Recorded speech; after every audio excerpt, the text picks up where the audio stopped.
London, Paris,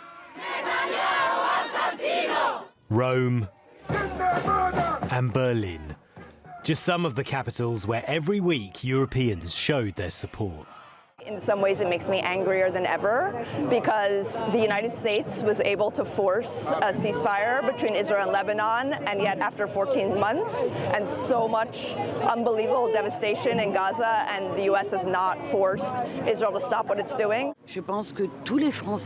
I think that all French people should act. What is happening on the international scene at the moment is a war crime, which does not only concern the Lebanese people and the Palestinian people, but it's a policy of double standards which does not serve anyone.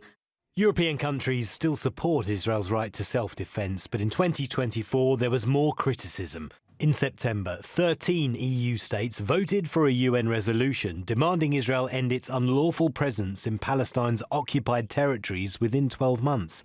Well, the EU's now departed Foreign Affairs chief condemned Israeli settlers in the West Bank and those who allowed it. Where radical members of the Israeli government, Netanyahu's government, try to make it impossible to create a future Palestinian state.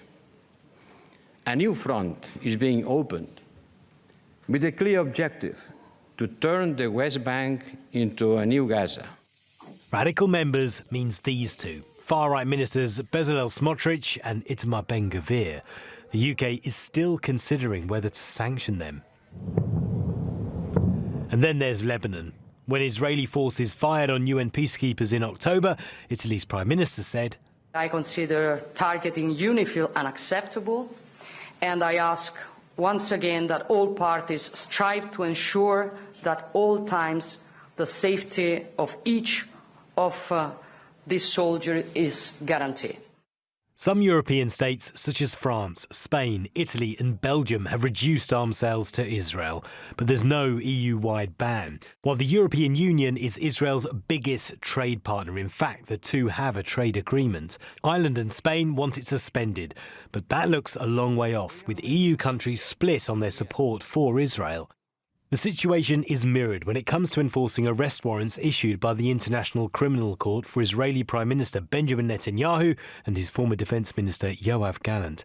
In 2024, 3 more countries, Ireland, Spain and Norway, officially recognised the Palestine state. But recognition, words and feelings are one thing. Many Palestinians say action is what really matters. Paul Hawkins, TRT World.